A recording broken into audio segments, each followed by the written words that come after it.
Okay, so I did manage to add some stuff, and the input system is.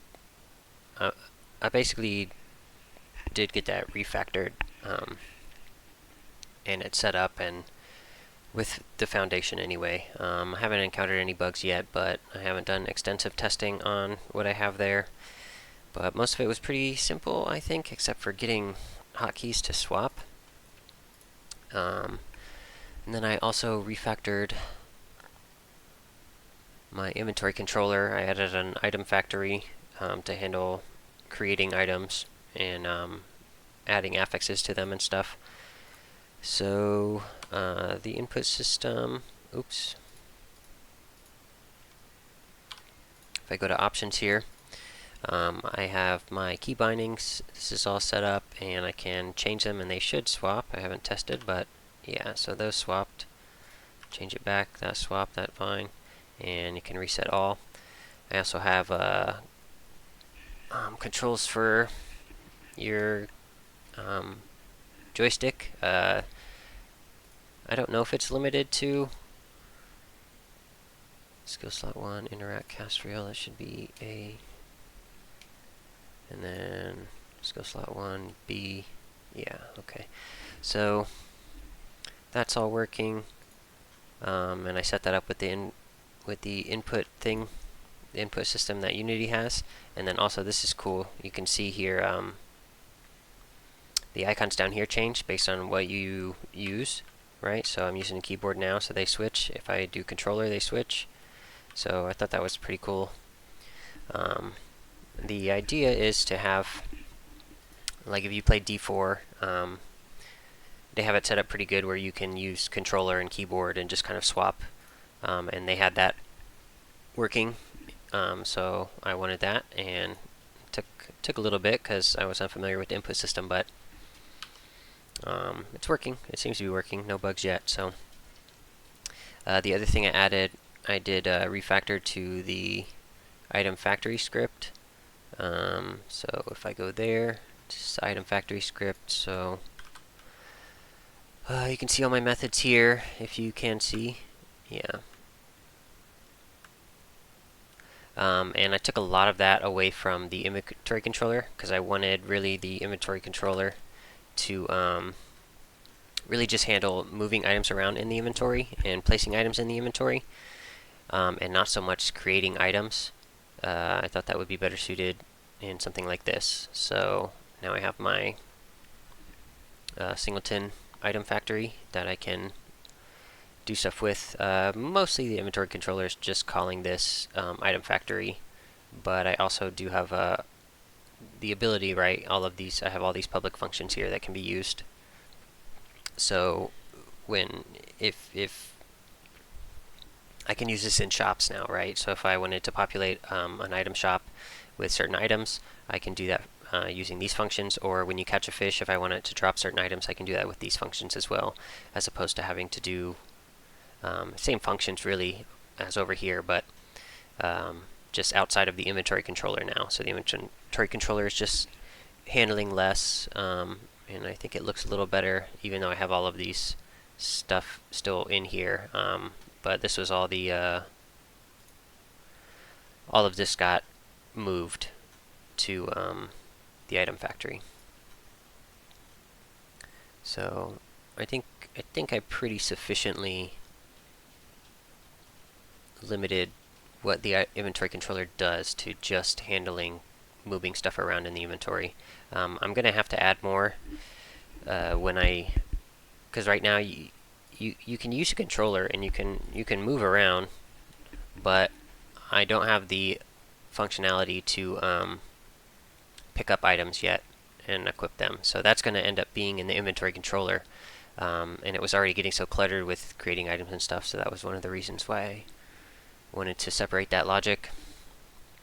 Also, I added in the item factory add random affix to item, and then generate random affix. So I'll give an item to generate the affixes, and then it checks to see it creates a pool of affixes that it can add, and it checks that against what affixes can be applied to the item, and then also if that item already has one of those affixes, it won't add it, and as long as it can be applied and doesn't already have it and isn't already on the list, it will add it to the list, and then I just pick a random affix, generate a value based on some parameters here, and apply that affix. So you can see that over here when I press Q, I got a fishing pole with 10 intelligence and a hat with 1 intelligence, and obviously no real balance here yet, but they are rolling values, and that does work. So that was cool to have set up. So now, since I have the item factory, my crafting right now, all the crafting does is allow you to add affixes to items, but I do want you to be able to craft new items when you have resources. So the item factory would be useful for that, and also when you catch fish,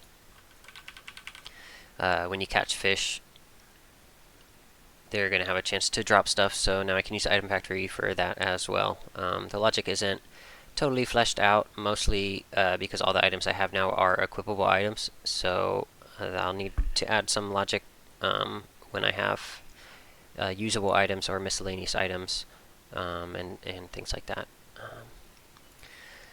So I won't go over too much else what's in the game. I didn't really do too much. I did get the stamina saving now, I think, so let's just test that.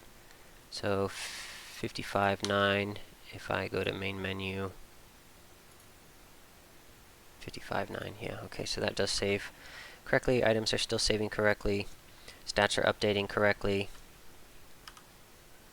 So that is why. Okay.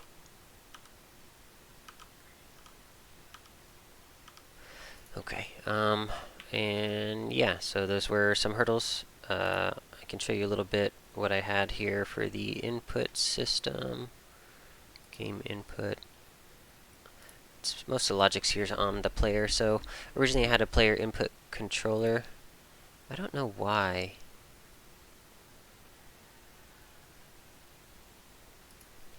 I don't know why it won't give me a checkbox. I don't know why I don't have a checkbox for equipped item script. But, or rigid body, that's weird. Maybe required components. So, I have player input here. Input module. I thought that I needed this, but maybe I don't. So behavior send messages. So what that ends up looking like is player input controller. That's what this is, right? Player input. Yeah.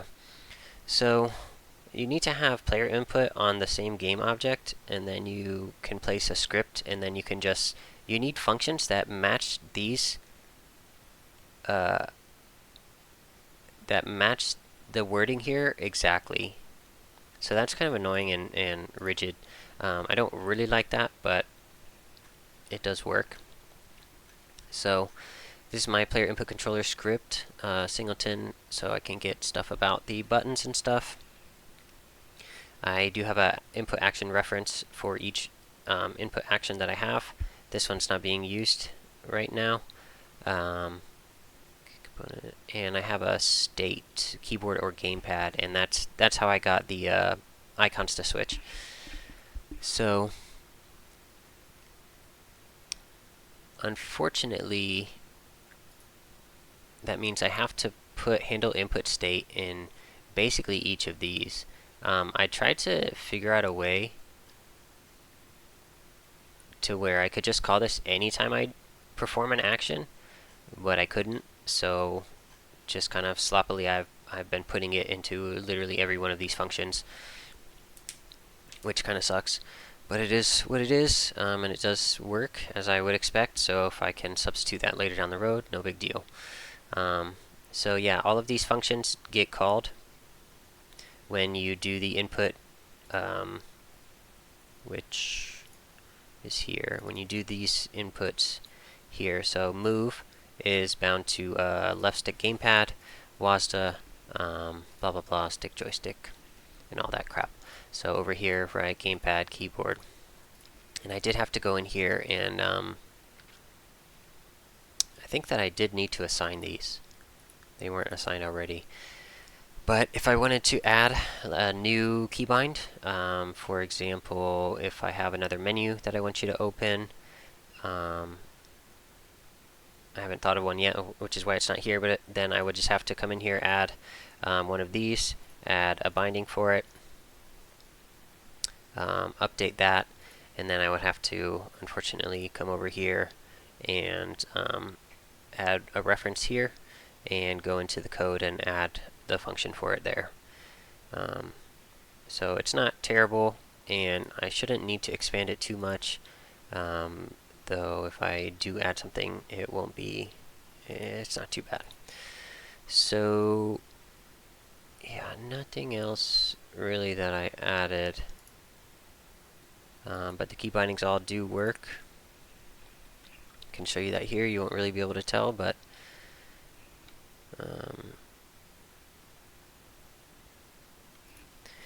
so on controller, if I do left stick press, it opens that window and closes it. If I do start, it pauses. If I do right stick window, it opens my inventory and closes that as well.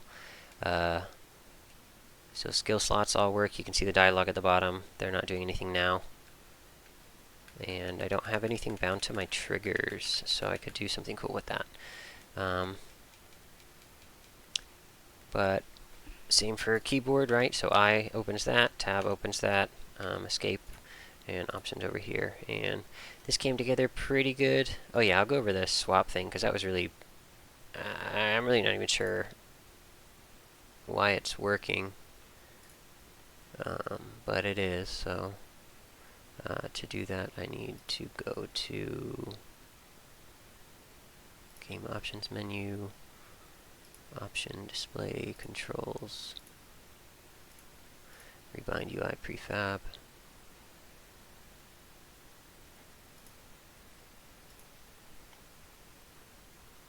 rebind event. Oh yeah. So where's the script here? Huh.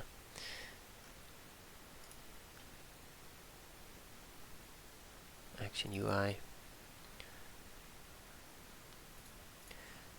Okay, so Control MO. I followed this guy, Sasquatch B Studios, I think. He had a, and it was funny too, he had a video on how to do rebinding. In the way I did it is exactly what he did. It's almost entirely copy pasted. And then I saw another video, and it was also the same, the exact same, even with the same bug fixes and everything. So I don't know what happened there, if they watched the same other guy, or if one person copied the other, but so update binding display. I did add stuff here, I think, or no. I wanted to use this event, but for some reason I cannot reference other scripts here. So for example, I have a bunch of singletons. Item factory is a singleton. So if I do item factory, I cannot reference stuff on this script, which would have made it a lot easier, and I would have been able to use this event. But since I cannot access other scripts, and I have many of these prefabs in my scene, I either have to, that's why I had to do the function, and I either had to put this in all my methods or go to every one of these prefabs and assign a reference in the inspector to another script which I could use, or what I ended up doing is I added this rebind event script, and literally all it is this, just to fire off an event so that I can be referenced from other scripts. So I'm sure there's a way or a reason why I cannot reference other scripts, or why, but I could not figure it out. So yeah, this is basically the same. So resets default, blah blah blah. There was an issue with if you don't want to be able to keybind the same button to multiple keys, so you have to handle that. And you don't want, when you reset the key binding, if you've bound a key to that key that you're resetting's original binding and it resets it. You don't want it to be the same, so you have to handle that. And then, so the video did that fine, but what ended up happening was that they did not add functionality to swap keys when you bind, right? So if my 1 is skill slot 1 and my 2 is skill slot 2, if I try to bind my skill slot 1 to 2, it just either wouldn't let me do it, or it would allow me to do it, and then I'd have duplicate keys, but I couldn't swap. So most of my logic ended up being here. Yeah, so right here, instead of adding where my function is, I return a result, check duplicate. Oh yeah, that's up here, right?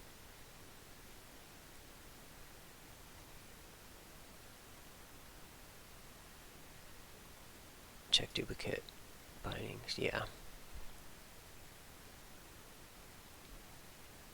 Or no, is that on reset? I don't know. See, like I said, I don't even remember what I did. But we can look at my try swap key bindings. This is the logic that's doing whatever it's doing. Action 1, index 1, original binding.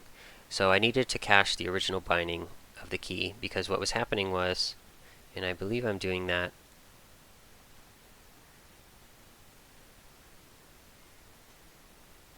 original binding, yeah. So because I don't understand any of this, and I just copy pasted everything, I didn't understand when the key was actually being rebound. But it was happening like before this, I guess. I don't even know. So I had to catch the original binding. So boom, you catch the original binding, and then you try to swap, and then all you're doing is finding where in the action map the binding is stored. If it matches with another binding on another key, then you swap.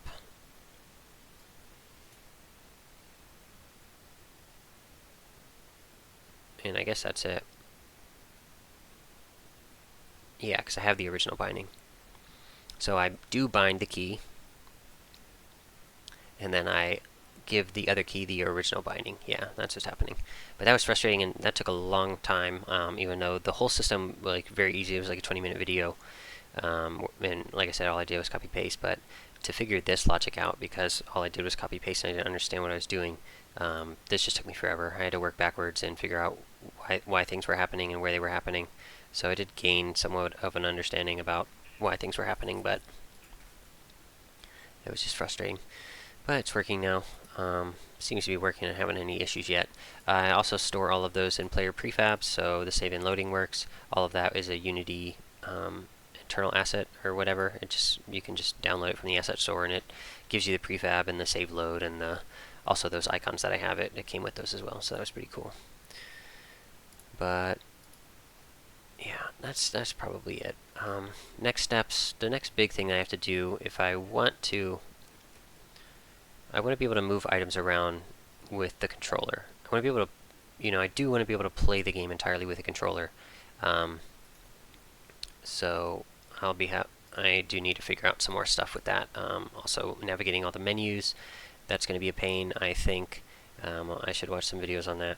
But right now, everything's just automatic navigation, so you navigate everywhere. When you open new UI windows with buttons on it, you can navigate back to the old ones and blah blah blah. So I'm sure there's some solutions. A lot of games do it, so it shouldn't be that bad. The only question mark I have is the way my inventory system is set up. I don't think it ever was set up with controllers in mind. This is another guy's implementation, which is really great for keyboard and mouse. It works perfectly. I have no issues. But in terms of getting it to work with controllers, I'm not exactly sure how rough that's going to be. But we'll see. Outside of that, the game's pretty much playable. So I have been sending some builds out to the Discord, so people can play if they want. But it's like if you just hopped in and you don't know what's going on, you're not gonna nothing's really gonna make sense. You're gonna, you have to find the skill binder and do a skill and all that. I don't have tutorials or anything, but it's in a pretty decent state and totally playable. I can hop on, catch fish. It records the fish log. I get EXP, level up. I can increase my skills and my stats, and all I have to do is throw some items in there and some resources and incentive to catch bigger fish and stuff. So that's it for now. Okay, bye.